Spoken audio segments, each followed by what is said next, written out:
This is Lance Archer, the American Psycho. This is Brian Thompson, the voice of TCW Wrestling. This is the original hardcore wrestling and freak of ECW, the one and only Axel Rodney. Yes, this is the Shockmaster, and you're listening to Hardcore Wrestling Radio.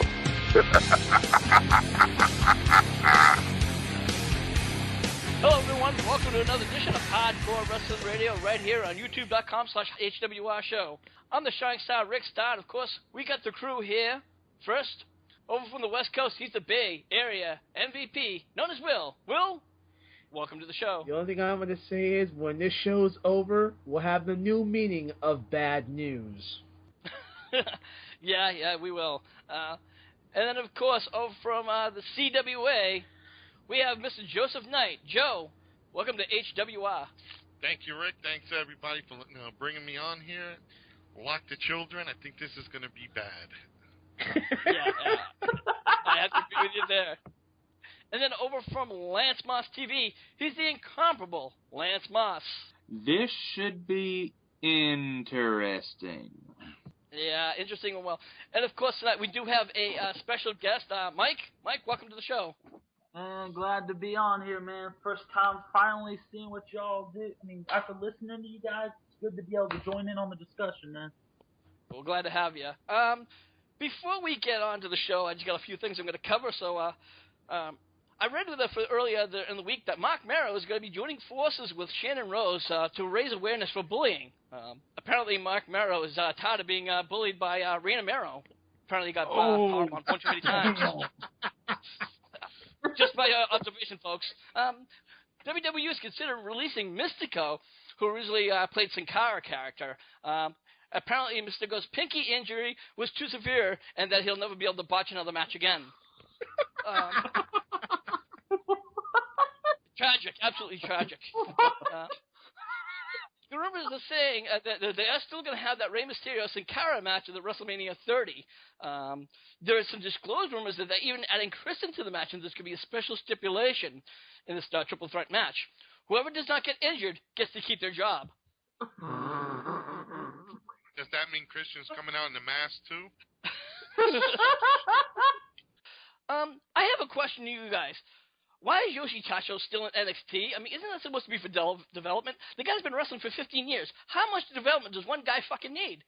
Okay, I'll go first on this one, Rick. And I was watching a recent episode of NXT where he went up against Antonio Cesaro. And you know what? Can anybody say here, prepare for your future endeavors? I mean, Yoshi Tacho has not been on the main roster in about how long, gentlemen? The time length is very, very sad. Yeah, but longer than I think JTG. Oh, well, JTG.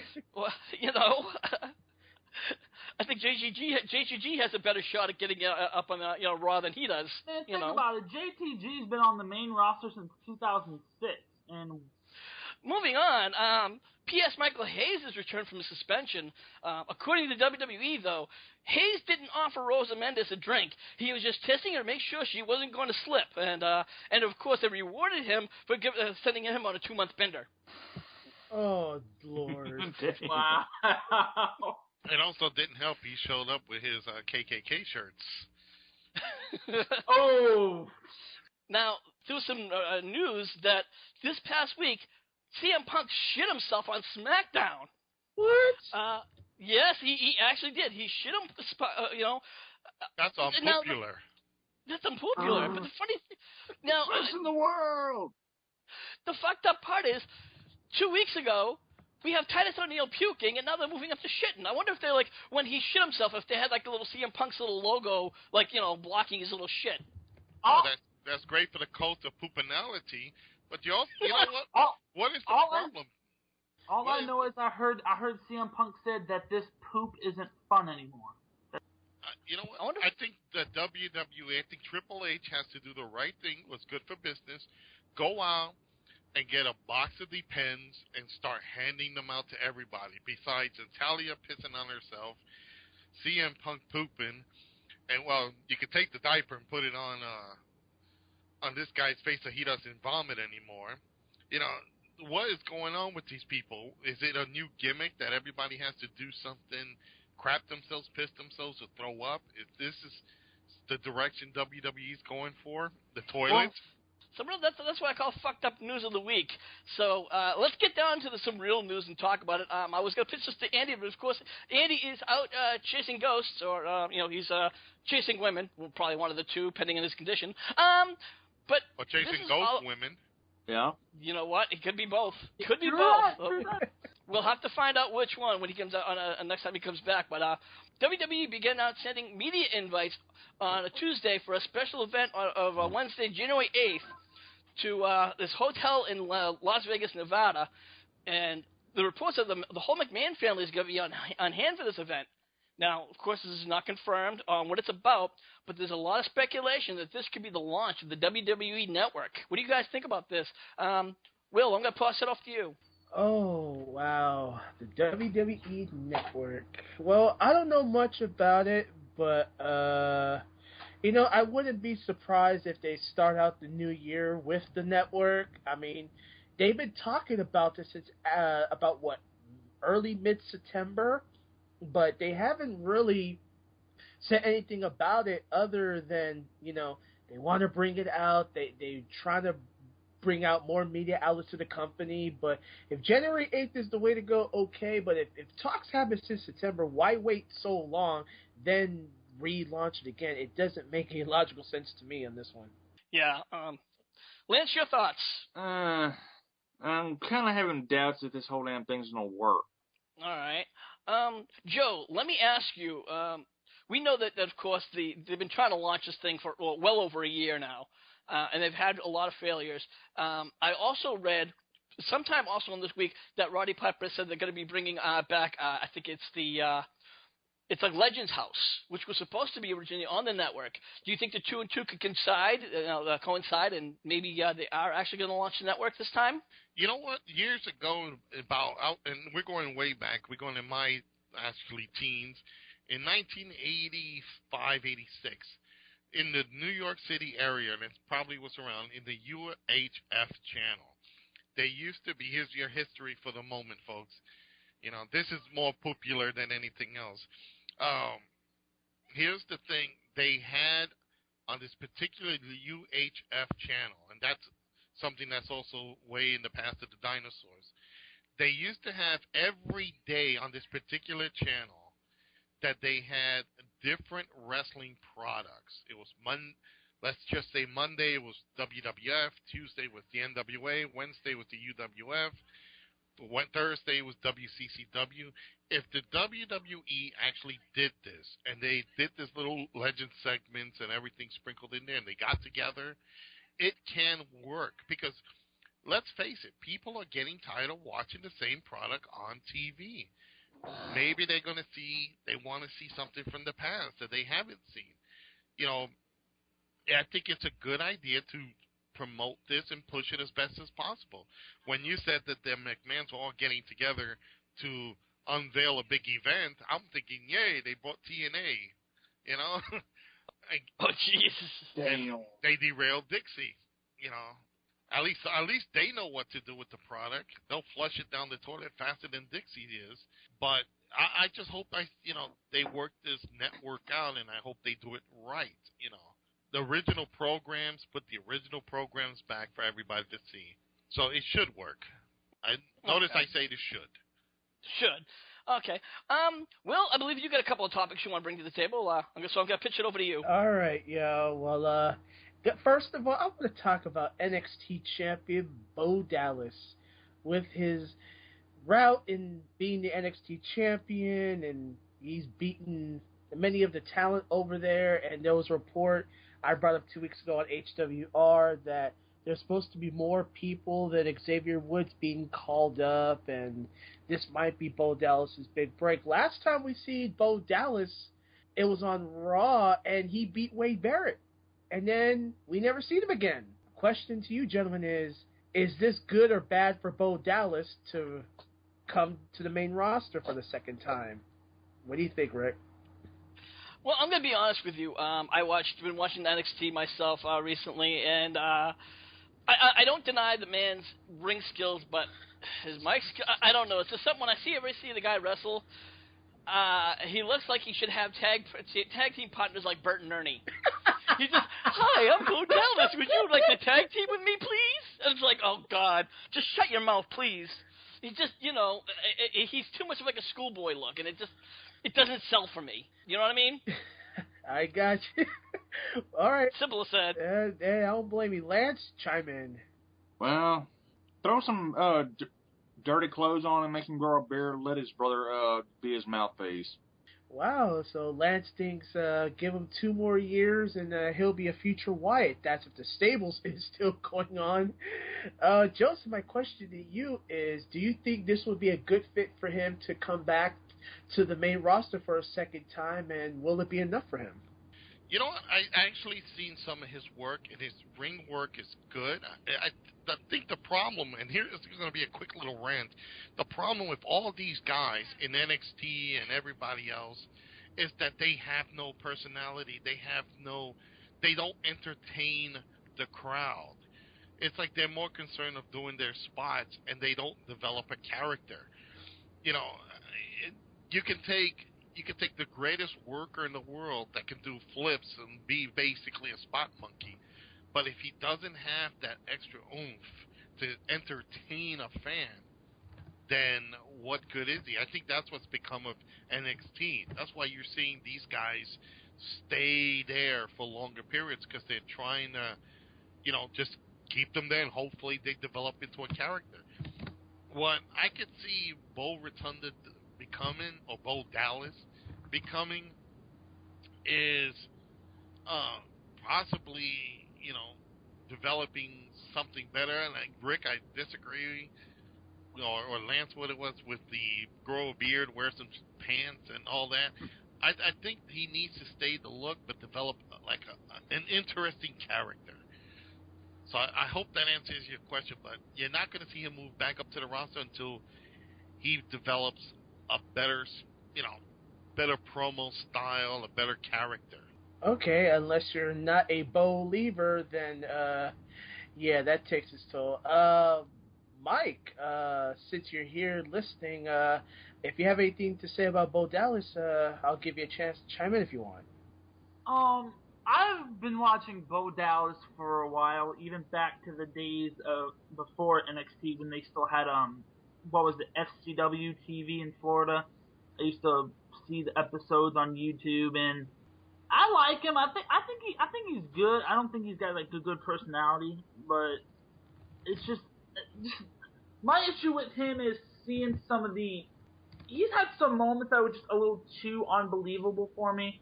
Like there was this, he fought what was his name? I think what was that guy that joined CM Punk's Nexus like really late? Or was it Mason Ryan? I think it was. He wrestled Mason Ryan and beat him clean, and it's just he's I mean, I don't have issues with small guys beating bigger guys, but it's just for some reason he's not believable to me now. I was happy when he popped up in the Royal Rumble and beat Wade Barrett. I'm not sure why they threw him back down, but I personally think he needs a little more work on the mic before you bring him up. Okay, so you and Joseph are on the same line about that. And before we get to the next topic, I'll just say mine in 2 sentences or less. I agree with you saying that with Mike. They only brought him up there, that they put him back on NXT, so it didn't look like they had any reports of him being in a doghouse or nothing like that. It was just probably a one-time thing, or Barrett must have pissed somebody off. We don't know. And number 2, just basically, I mean, okay, he's the NXT champion, but I will have to agree on Joseph on what he said. I think he needs to develop a little bit more in the area of promo skills and everything before he can come back up, because it is the WWE, and look what happened to Xavier Woods. So, comparisons, probably palatable. And next is the story of Daniel Bryan and the Wyatt family. For those who are paying attention, when he had that match with Eric Rowan and whatnot, yeah, you know what? I don't see what really just happened other than Bray Wyatt told them to, cancel the attack on Daniel Bryan and it weirded me out. So, gentlemen, only one question: do we see Daniel Bryan with a possible heel turn to join the Wyatts? Lance, I'll go to you. He has the hair for it, but I'm just not sure. That's Lance Moss, ladies and gentlemen, short and to the point. Rick, what do you think? Good or bad fit for Daniel Bryan to join the Wyatts? Right now, they're kind of putting Daniel Bryan a little bit everywhere after he did the title run. You know, they kind of put him with CM Punk, and obviously, I think I said it during the Raw review, they did this split from CM Punk because they didn't, for some reason, I think the main reason why they did it is because they didn't want to have a feud with Bryan and Punk because one of them would have to be a heel. I think they're doing this to tease a heel turn, but I don't think it's going to be a heel turn. I think this is going to be more of a feud that's going to be lasting, and they're going to keep on testing that water. I just don't see it happening. I could be dead wrong, and I hope I am, because if that happens, I think it's going to kill his career. Not kill his career, but it's definitely going to send him right back down the ladder. Ooh. All right. Joe, your comments on this? First of all, I got to say, they botched this storyline. Here they go a week before, they beat Daniel Bryan up. The whole family's there beating him up. They drag him away. We don't get to see where he's going. And the next day, he's back on TV like nothing happened, and they give him a match against the Wyatts again. If you want to do a heel turn, that's the problem with WWE. Here's a short rant. Why can't they stick to a storyline and extend it to keep the fans interested? Here they had a perfect opportunity to throw this guy into like a little cabin dungeon or whatever, a basement of a cabin in the woods somewhere, do a little torturing mind games with him, and he could have came out basically how, if you fans remember in ECW, how Mikey Whipwreck was the beloved young star, and the sinister minister came, tortured mind, screwed with his mind, and he came back as the devilish-looking Mikey.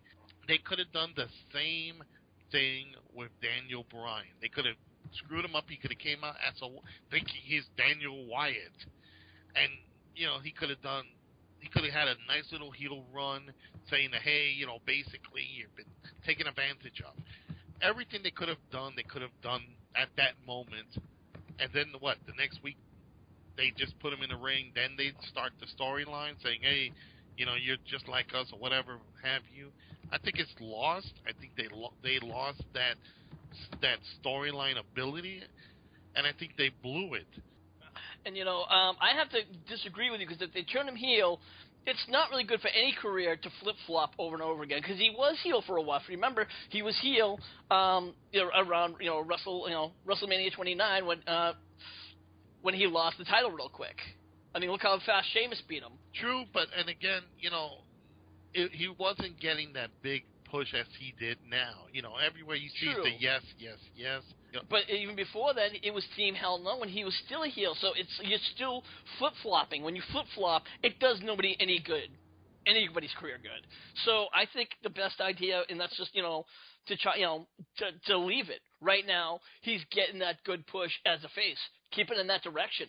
It's obviously not old. You only change somebody's face to a heel, or from a heel to a face, when that character's getting stale, and he's not getting stale. Lance, I believe you have a couple of topics you want to bring to the table. It's that time once again for controversies and scandals. First one, I know there's heat between Ted DiBiase and the Honky Tonk Man. What I could find was a video of Honky Tonk Man talking crap about the how Ted DiBiase is a Christian now and has this whole group of people. Well, you know what? I'm going to be honest with you. Honky Tonk Man, and I think Joe could even back me up on this, Honky Tonk Man just seems to be just a really sour person. He just seems to be really pissed off at everybody. I don't think there's really heat with him. He just has heat with anybody in general. Yeah, everybody who's just been really had anything great in the business. Joe, would you concur with that? Definitely, and I know the situation you're talking about. Basically, the supposed heat is because of the whole believe it or not, it goes all the way back to WrestleMania 4. Because it was supposed to be, at the time, Honky Tonk is the Intercontinental Heavyweight Champion when the belt actually meant something. Basically, he was supposed to re-drop the belt to Savage, and Ted DiBiase was supposed to go on and become the World Heavyweight Champion at, conclusion of that tournament in WrestleMania 4.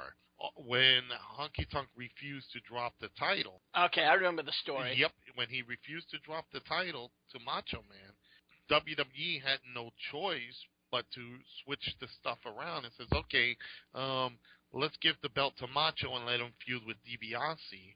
And, basically the story goes that DiBiase was very upset with Honky Tonk and they had heat. Whatever how it is, if they squashed it today or whatever have you, but that's what the case was, because Honky didn't want to lose his belt, at least to Savage, DiBiase lost his chance.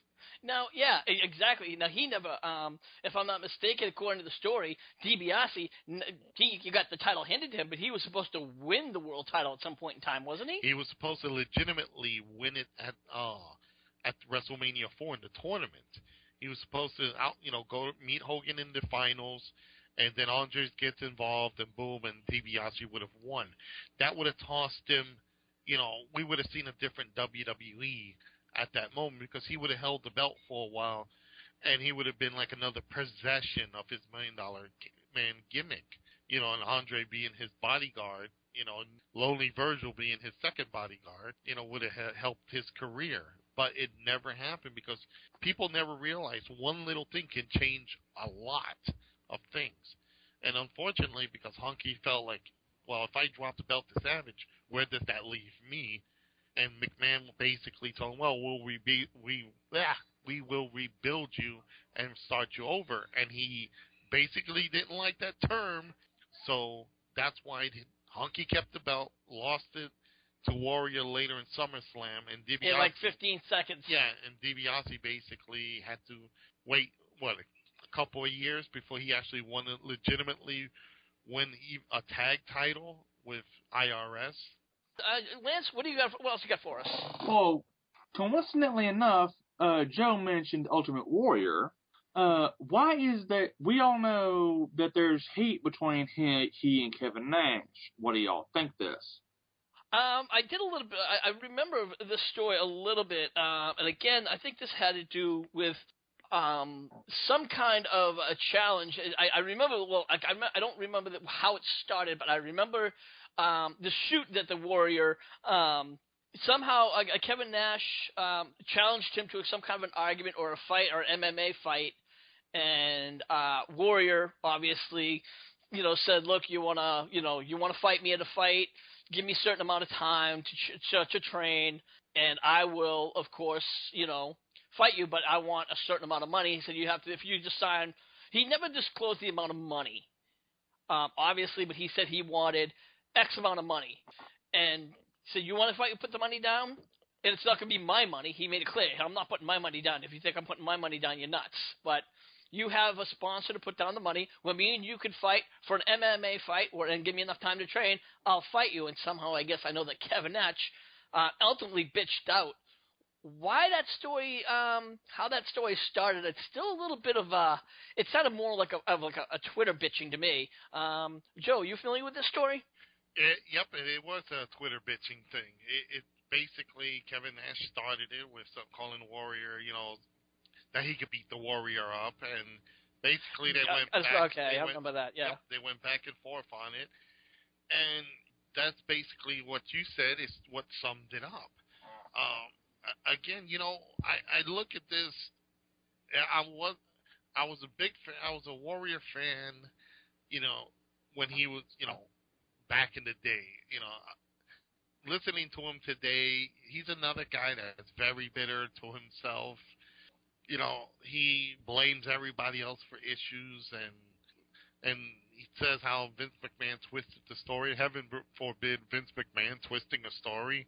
But, yeah, that, there was legitimate, heat between those two because of just like school kids. Oh, I can Yeah. beat you up. But instead of saying it, see, you know what? You know what?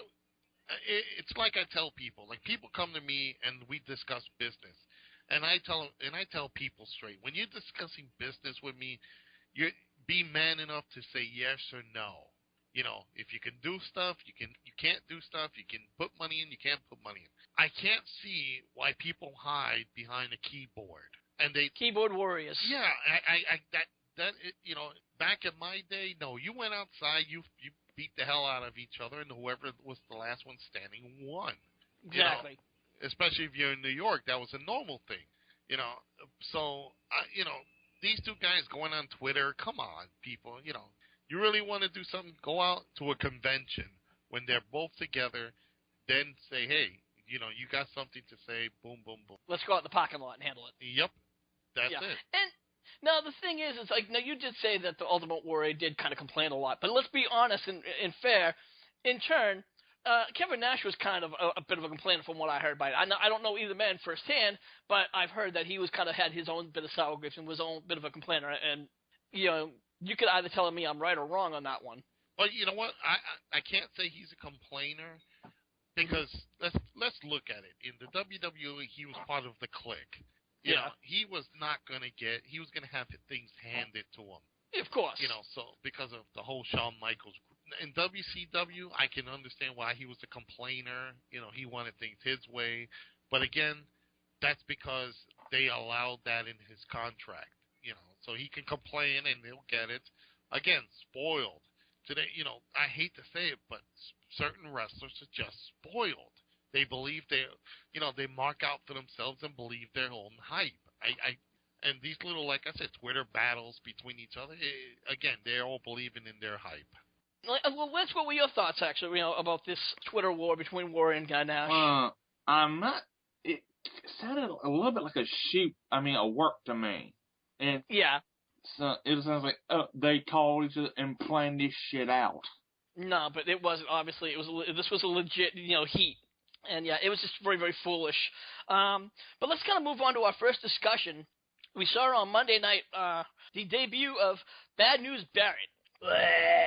Yeah, unfortunately, it's kind of bad news for you. And it's a shame because I'm gonna be honest with you. I really do like Wade Barrett's character, but this gimmick that he's got, this new Bad News Barrett, which is, I guess, it's kind of like some people have called it a ripoff of Bad News Brown, which I don't see that. I think they just consider the Bad News, the Bad News / Bad News Brown, but his gimmick is totally different because what he does is he stands at a podium and gives you good news / bad news. I liked it when he was doing the brawler, the bare knuckle brawler gimmick, and somehow they had to change it. Why, I don't know. Joe, why do you think they changed it from that to this?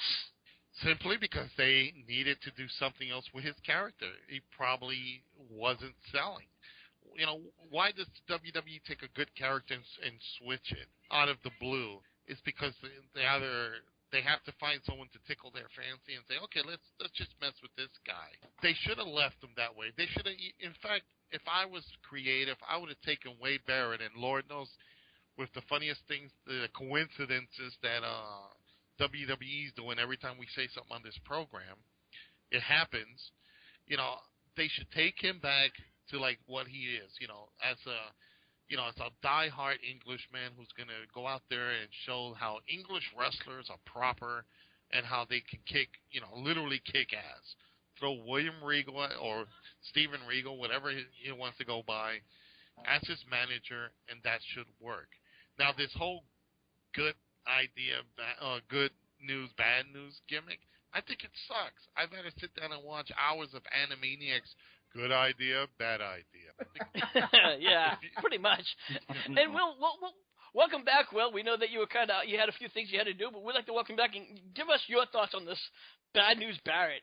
Can we say jokes on him, Bad News Barrett? And we talked about this another time before, 2-3 weeks ago, and I mean, is it just Wade Barrett trying to have all these gimmicks? or is creative really running out of bad ideas? This is an utter joke. I think that might be the bad news. Yeah, but it just ended on my side. If Bad News Brown was on this show, believe me, gentlemen, he would give us his 3 cents on this, because overall, this is bad. The hashtag thing, give me a break. And is this going to stick? Fuck no, it won't. This will go down faster than many other things that should have never happened before. You know what? You brought up an interesting point. I'm going to kick this one over to Lance. The hashtag Bad News Barrett, you think maybe that's why they said, hey, let's make a new gimmick. We'll use the hashtag Bad News, so they can figure with the hashtag thing is maybe make it more Twitter-friendly and might get more people talking about it? Well, there's one problem with that. Mm-hmm. I have some bad news for Wade Barrett. What's the gimmick that? sucks. Yeah, it does. It does. You know what, Mike? Let's give us real quick your thoughts about this new gimmick for Barrett. Working, not working, or what? It's not working. I don't like it. I mean, he's a brawler, man. He needs to be in there, and I wasn't necessarily too much of a fan of the what did he call the elbow his finisher, the elbow one? The bull hammer.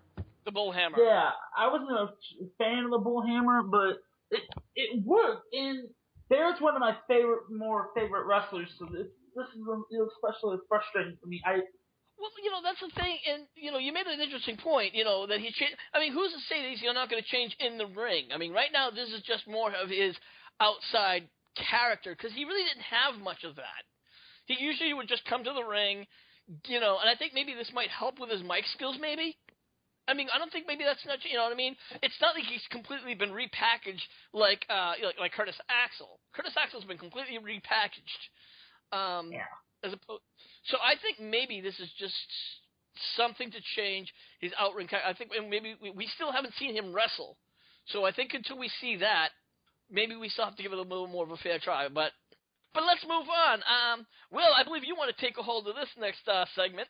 Yes, ladies and gentlemen, Hardcore Wrestling presents to you the WWE Slammy Awards.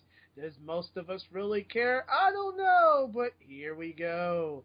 We have, and it's not random order, we got Superstar of the Year. We have Match of the Year, the Diva of the Year. Where's James at, damn it? Insult of the Year, Double Cross of the Year, the Low Moment of the Year, This is Awesome Moment of the Year, Extreme Moment of the Year, Trending Now Hashtag of the Year, not you, Michael Cole, Beard of the Year, Fan Participation of the Year, and Breakout Star for the Year. What laugh.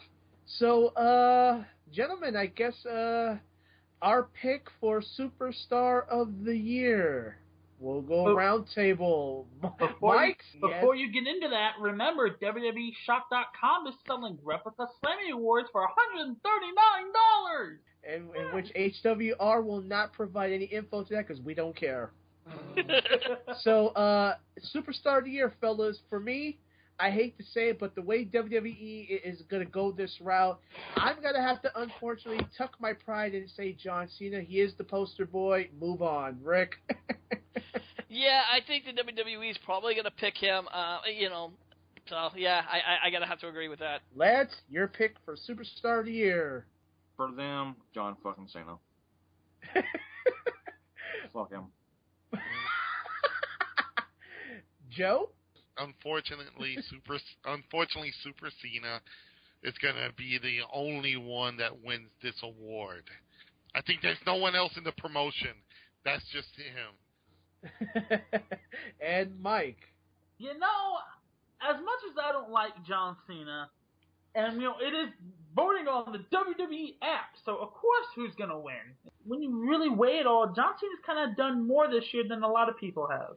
You actually got to go with John legitimately. All right, so here at this round table, we have agreed that it is John Cena.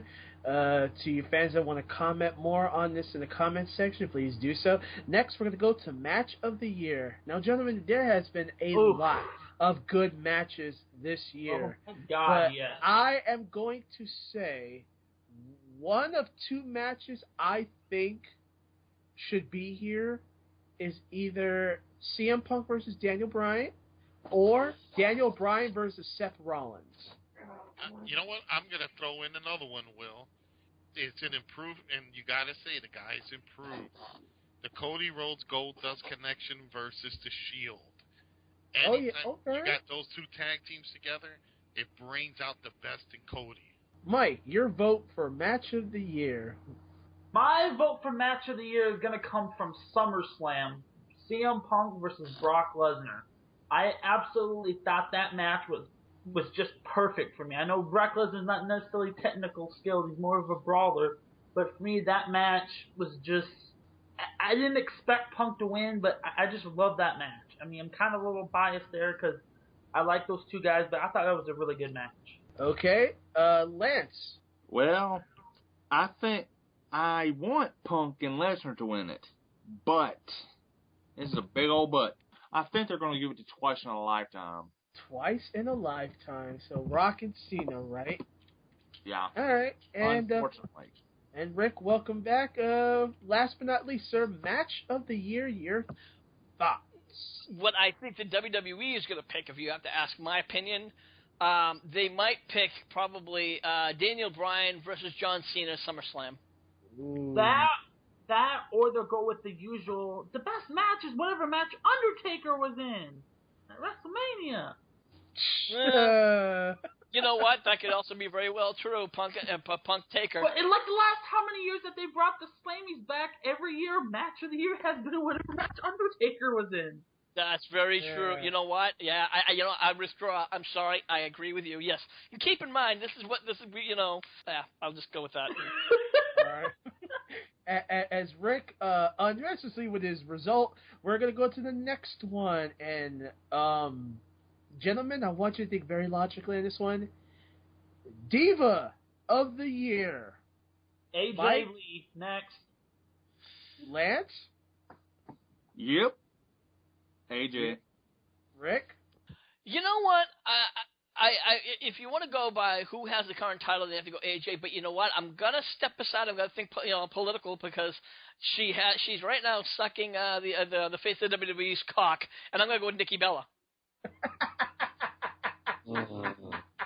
She's sucking on Randy Orton? No, John Cena's. She might be. Okay, Rick. If you throw out her... And as we get our minds clear, to you, Joe, Diva of the Year, your thoughts. If you're looking at woman wrestler, I go for Natalya as the Diva of the Year because she can do her thing in the ring. AJ's a little prancing, skipping around the ring. If you want to go by champion, again, like Rick said, yeah, then you go to AJ. I wish, she would phase out Lee. Or I wish Mickey James would come in and kick her. So, but my choice would be Natalya. Mine, just for the hell of it, Oksana? No. If Billy Ron just showed, he'd kill you. Well, yeah, the majority here is AJ Lee. I mean, she went from crazy chick to knowing a submission move, and she's done well as of late, so I'd have to go AJ as well. Even though Natalya is being underlooked, she wrestles great, but all eyes are on AJ, sadly. But next, we have Insult of the Year. Oh, gentlemen, we've seen a lot of them. Joe, we'll start with you. Insult of the Year, what do you got? Insult of the Year. I think the way Triple H runs his administration is insulting to the fans. I really can't tell you. There's been so many. I think Insult of the Year is watching the Big Show get a concussion and come back the next day like fresh and new. That's insulting to me. It's kind of, I'll have to go for Monday night's John Cena shoot in the ring with Randy Orton, because he kind of hit everything on the head, calling him spoiled and everything. All right. Rick, Insult of the Year, go. Oh, God. If this is TNA, I'd have about 1,000 of them, but unfortunately, WWE. Yeah, that's my problem, too. I was going to, anything TNA would have sent right there. Yeah, boom, boom, boom. What do I think the WWE is going to pick now? Keep in mind, these are not our picks. This is what we think the WWE is going to pick. Probably something that John Cena would say. All right. Fair enough, Lance. Was Paul Rist this year? I think that was mentioned back in June, I think, or maybe April, something like that. In that. All right, and Mike. Honestly, I can't remember a lot of insults. I mean, the only one I can remember is our good friend Fat Boy reminding me The Rock had a concert making fun of Vicky Guerrero, but yeah. But that's the only one that comes to my mind. But I wouldn't. That or Paul Heyman being called Walrus. You know what I mean? We'll go it's with gonna that. be something stupid. Yeah, it's gonna be something really stupid that makes no sense. Yeah, one it should be is The Rock calling Paul Heyman Twinkie Tits, but they won't do that. Yeah. Yes, that works. But they won't do that because this is PG. Yes. All right. Okay, we're halfway through, gentlemen. Next, we have the Double Cross of the Year. Let's go to you, Rick. This one's easy. I mean, it's the obvious, the biggest double cross. It's Triple H double crossing, Daniel Bryan at SummerSlam. That makes sense to me. All right, pretty good, Mike. Your double cross of the year. Yeah, I instantly thought of the same thing. I mean, when Triple H inserted himself, you almost thought, okay, something's gonna happen at SummerSlam. Then the pyro goes off. There's the confetti. Daniel Bryan's going to walk out. Here comes Randy Orton, and then Triple H is still in the ring for some reason. That moment there made that story. Triple H turning heel and double-crossing Daniel Bryan easily deserves the award. All right. We got 2 votes for that one. Joe? You're going to have to make it 3 because I agree with both of them.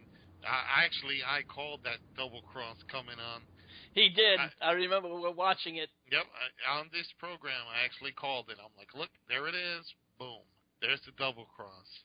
We're sitting there watching the stream, and you watch. He goes, Triple H is going to double cross. I'm like, no, he's not. And he goes, yes, he is. You watch. I'm like, what? I'm like, and all of a sudden, I'm like, oh. He goes, he's grabbing his arm. He goes, watch.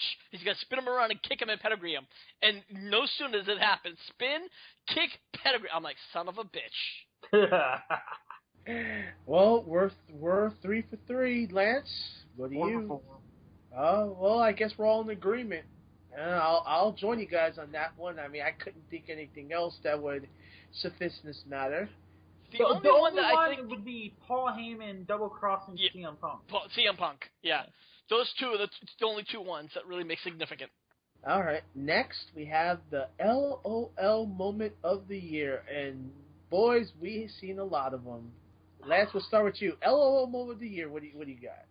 Well, knowing WWE's dumbass, they're liable to pick Santino doing his best Elvis, which he can go screw himself. Okay, Mike, your LOL moment?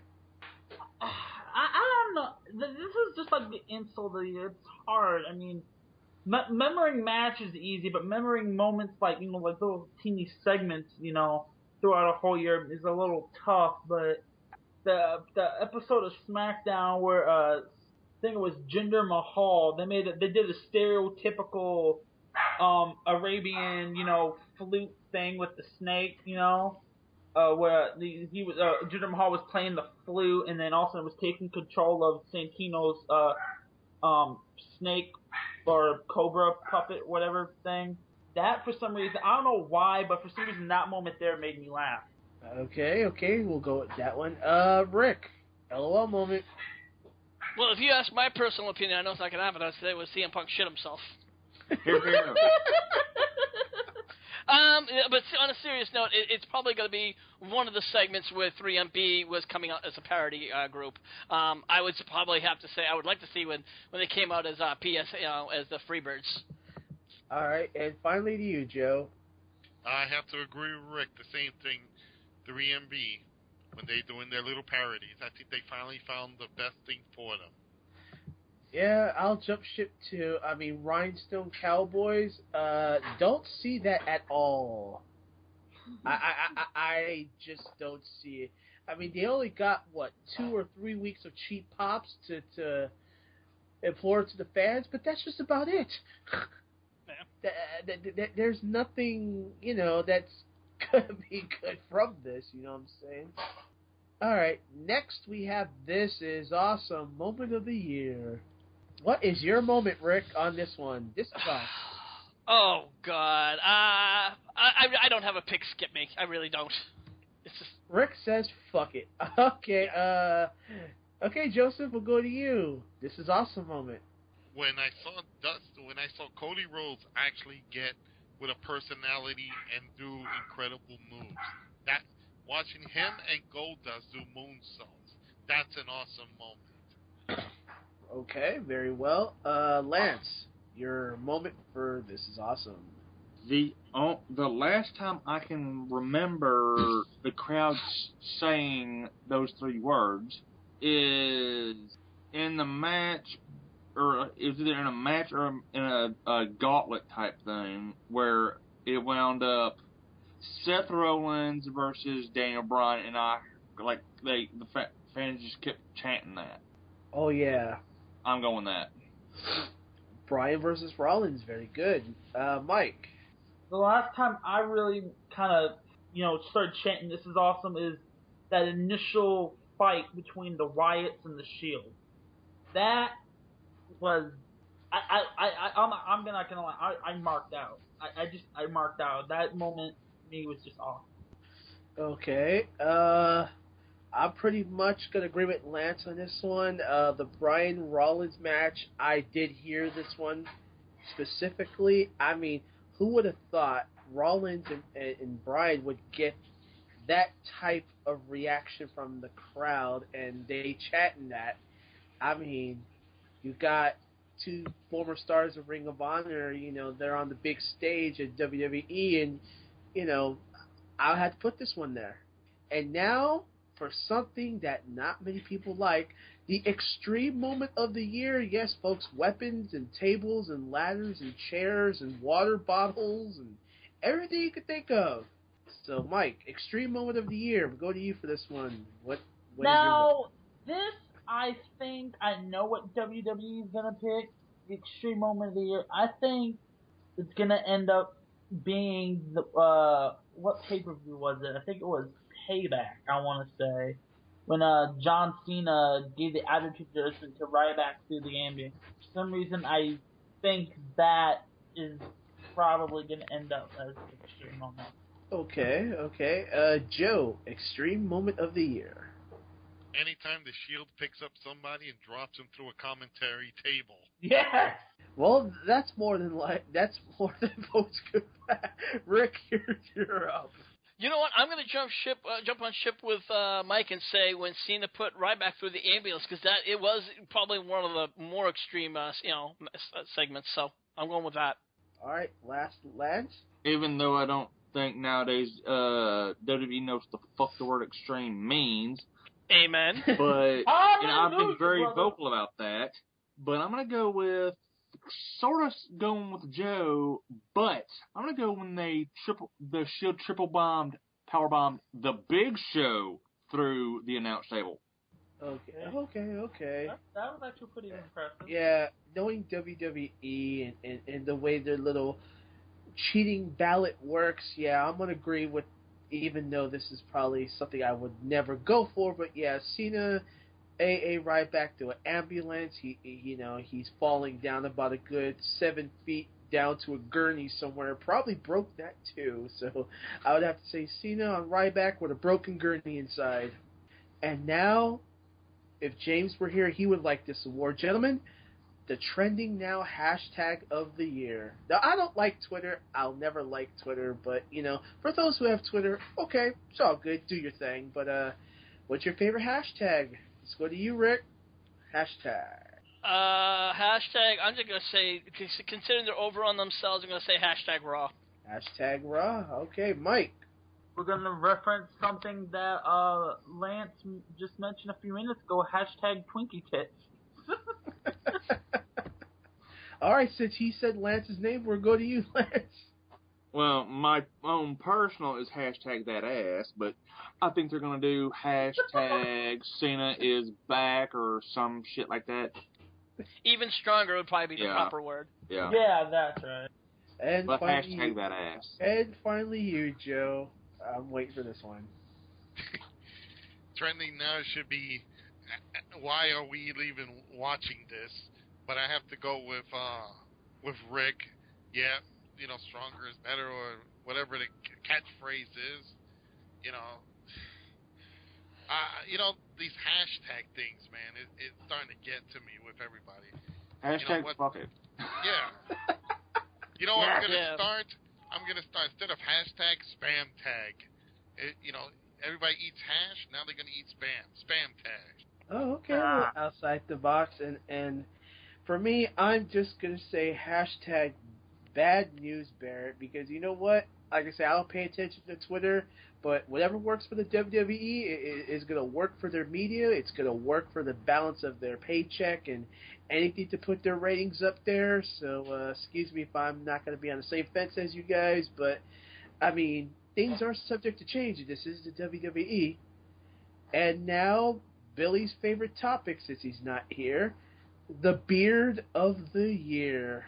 Are we going to be unanimous, or are we going to be split? I wonder who could possibly win this. Yeah, I think we already know who this one is. I'm just not even going to bother. We know who's going to win. Well, I got to get your votes, folks. Lance, you first. Brian. Rick? John Cena. What beard? It's better than saying Brie Bella. Yeah. Joe? I was going to say Brie Bella, but... Well, it depends on what... if she's really hairy down there, it could be a nice beard. She might win. You know what? Ask Cena if she stays standing there. Makes you wonder that he does, can't you see me with her? Makes you wonder. If she's hairy enough, you might not be able to. Yeah. What? Is Nikki... Which one's that? It's Nikki. Nikki, Brie... if they both got boob job, well, if the other one got a boob job, I think Daniel Bryan and John Cena will, have a field day because the girls will never be tired. They'll just keep switching on them. I know, they can play Twin Magic. Talk about that confusion. But anyway, best beard of, have to go with Bryan. And Mike? Bryan. Yeah, I mean, I don't think John Cena is ever going to see the Everglades down there in Nikki Bella's bush, but what the hell do we know? I mean, right? I think his face will never be the same. He'll wake up tomorrow morning like, Miracle Grow? Or did I dive somewhere? This is scary. It's a Chichia pet. Chichia. One that wakes up and he says, oh, he did an FU moment. Yeah. Oh, shit. All right, and now, since WWE cares about the fans, the next award is Fan Participation of the Year. Rick, what do you got for us? Sign guy, Brock Lesnar guy, Frank the Clown. There you go. Brock Lesnar guy doesn't count because he was the year before, so you got to count him out. Well, he always does the same thing. He's always around though. Yeah, but this is something that WWE wants to be specific about and what they would pick. So, yeah. I'd have to say the guy that tried to punch not John Cena, punch CM Punk out. Oh, Fan participation. I remember that one. That fat guy. That's my pick. That fat guy. Yeah, I agree. I think it was early in the year. So this was back in late May. I remember this one. This is late May. All right, Joe, what do you think? Fan participation. Here's one that's going to shock you. There was an incident with a fan actually squeezing Layla's boobs when she walked by. It was a kid too, wasn't it? What? I think it was a kid that did it, wasn't it? Yes, it was. She came by to clap hands with the fans, and the kid got the ultimate fan appreciation. Yeah. I wonder if they're going to replay that. No. I don't think so. WWE's so beyond that. They have standards, probably not. No, they're watching that in the back several times on a large screen TV. gave the term honk the hooter. To each their own, right, gentlemen? Lance, fan participation here. Lance, what do you got? Proactive. Right, and I guess you, Mike. I still think they'll go with maybe not the sign guy because he's been around for just forever, but I still think it's gonna either be the Brock Lesnar guy or Frank the Con. Even though Lesnar guy had his big moment, the Raw after Mania last year, you still see him on TV all the time. They always put the camera on him, so I'm just gonna go with him. I think WWE hired him. Say, listen, look, can you just please come in and just step on him? Well, I actually have that guy on Facebook, and he works at a freaking department store in Chicago. So I don't think he's on WWE's payroll. Now I'm going to do a little blast from the past of a fan appreciation night. Back in my early days when I was the manager, Jason Knight and Rockin' Rebel, two great guys. I was on a show with them. I was their manager, but I was forced to be a commentator that day. And here are these two, they were walking out of the ring. They just won their match. A fan starts arguing with them.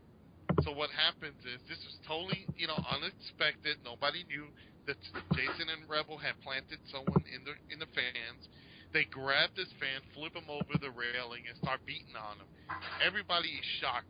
Everybody's like not talking at all. My co-commentator, he doesn't know what to say.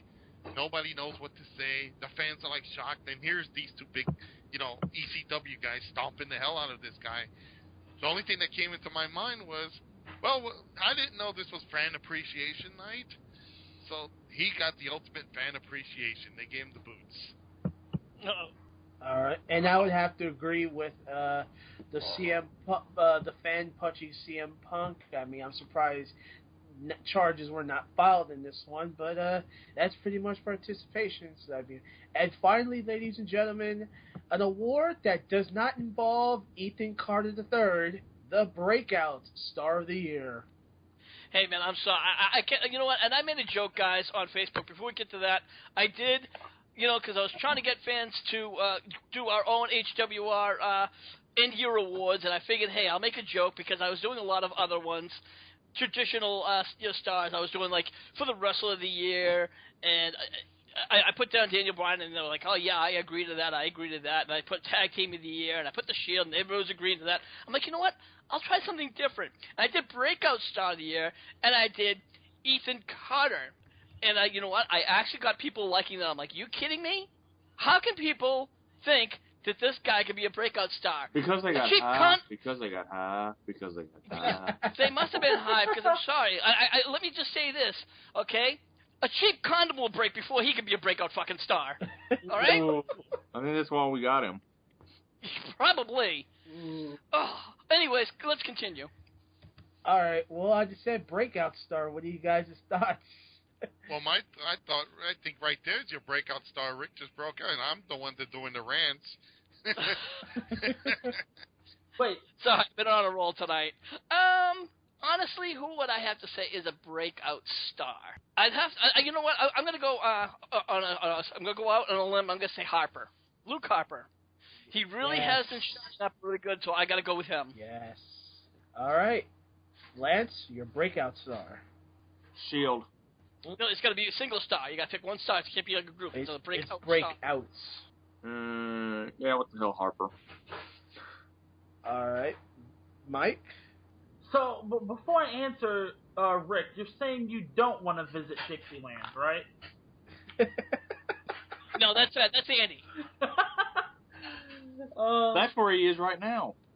Probably. Oh, He's probably on the Dixie wheel. Oh. He's probably deep south of Dixie. Oh. Checking the beard. I personally, even though he's been more, showing his power as of recently, for some reason I think they're gonna give it to Roman Reigns. I just for some reason foresee them picking Roman Reigns. And that would be a good runner-up too. He definitely has been doing really great. I could also see Rollins getting that win too. These are some really good guys that have been really, breaking out. All right, I guess we'll go to you, Joe. You know what? Everybody's gonna laugh here, but I gotta say he's changed considerably and improved. Cody Rhodes. You know what? And I do have to agree with you that he has been doing some really great improvements. So I don't consider him really a breakout star, but he has improved. You know what? Here's the reason I say. Let me reemphasize why I chose him to say it, because before he was in a turmoil. They basically didn't know what they were going to do to him. He was basically kind of sloppy, wasn't really interesting. He wasn't interested at all, and ever since they did that segment with him, his father Dusty, and Goldust together, and now his character has improved, his personality has improved, his ring skills has greatly improved, so he actually broke out of his old gimmicks and his old ways to become a brand new person. Real quick, let me ask you, and while we're on this, while you're talking about Cody Rhodes, what happens? And this is it's inevitable when he breaks away from his brother. Is he going to slide back into his old ways, or do you think he's going to get better? You know what? Let me honestly say we won't know until it happens. But I think if he's smart enough to continue digesting everything that his father and Goldust are giving him, and keep going forward and getting that momentum, he could be a next champion. And I'm not going to say world champion or undisputed champion, whatever they're going to have, because that goal is going to be too far for him to get to. But I think he will be a lot better off. We all know who the real breakout star is, because, he held the belt for like 2 months, vacant. Hornswoggle? Yeah. Yes. Yes. He held a little belt. He had it around his waist, holds up his pants. I got to say, any person that can stand in the ring with the other two oddities, which is Khali and Santino, deserves a vote. Yeah. Well, I think, did everybody get their picks for this last topic? Not yet. I still haven't made mine, and I'll make mine quick. Mine was going to be Luke Harper. It was going to be one member of the Shield, but I think I'm convinced what Joseph said. Look at the vast improvement that Cody Rhodes has done. I thought he was going to be out of WWE, a year back, but as we look at it now, and Joseph breaks it up, it's very much in agreement. So I would have to say Cody Rhodes. And okay. This will wrap up the segment of our picks for Slammy Awards. Rick, we're going to head it back to you. All right, thanks, Will. Now, of course, as we said, these are the Slammy Awards, and this is what we think, the WWE is going to pick. These are not our personal picks. These are more of our predictions, so to speak. But in a couple of weeks, we're going to be having our HWR Awards. And we tried to do our year-end awards. We wanted you, the listeners, to have your picks as it, and unfortunately, that really didn't work out. So what we're going to do now is we're just going to say, you know what, fuck it. In 2 weeks, we're going to have our own picks, and we're going to pick who we think should be we're going to have our own categories, and we're going to pick it. Everybody here is going to come on the show, and we're going to pick who we want for the Wrestler of the Year, the Diva of the Year, the Match of the Year, and we're going to have our whole bunch of other categories that, that we have. We've got a whole bunch of, in store for you, so keep that in our mind. And, of course, we will not be airing for the week of December 25th because it's on a Wednesday, so we're going to be taking that week off. Later on in the week, who knows? We might shoot the shit and you might have an extra program, but, we'll have this time will tell until then. But for right now, I think we're going to wrap things up and call things out. I want to thank everyone here for coming on. Joe, why don't you tell us all about CWA and what's coming up? Well, thanks, Rick. What's coming up? We have our Saturday, December 21st. This is at the CWA Arena, 468 Totowa Avenue on the corner of Jasper Street in Paterson, New Jersey. This is our CWA live show for Toys for Tots. It's a charity show, $10 per person for a person who doesn't have a gift, or it's $5 with a person that has an unwrapped toy. What we're looking for is the fans to come together and bring some stuff to make a child happy this year. So if you have the time and you're in the Paterson, New Jersey area, come on down December 21st, and its show starts 6:05, Saturday at 6:05. You can also find us on Facebook. I'm going to try to throw this all in real quick. You're going to find us on Facebook at ClassicWrestlingAssociation.com. You can find us on our website at ClassicWrestlingAssociation.com. You can find us on Twitter at Pro Wrestling CWA, YouTube, CWA Classic Pro, on Instagram, on / Classic Wrestling Association. All right. Thank you very much, Joe. Lance, why don't you tell everyone what you got going on at Lance Moss TV over at YouTube.com? Album reviews, NASCAR youth Clinton season, Q&As, a little bit of Raw reviews every once in a while when I get into them, cooking videos and whatever's popped in my head, and please subscribe. Absolutely. Make sure you go ahead and do that. Mike, thank you, of course, for coming over. Why don't you tell everybody where people can find you and what you got going on? I ain't got much going on right now. Just, if anyone wants to interact, I'm on Twitter at Mike of Iowa. And that's about it. So, of course, you can always find me over at Facebook.com/Hardcore Wrestling Radio. And don't forget to like and subscribe to this video. And head on over to YouTube.com/HWR Show. So for everyone here on the Shining Star, Rick Star saying, we'll see you when we see you. Thank you for listening to this edition of Hardcore Wrestling Radio. Be sure to follow us on our pages, Facebook.com/Hardcore Wrestling Radio and Spreaker.com/HWR Media. And also on YouTube.com/HWR Show. Until the next time, this is Rick Starr saying, see you when we see you.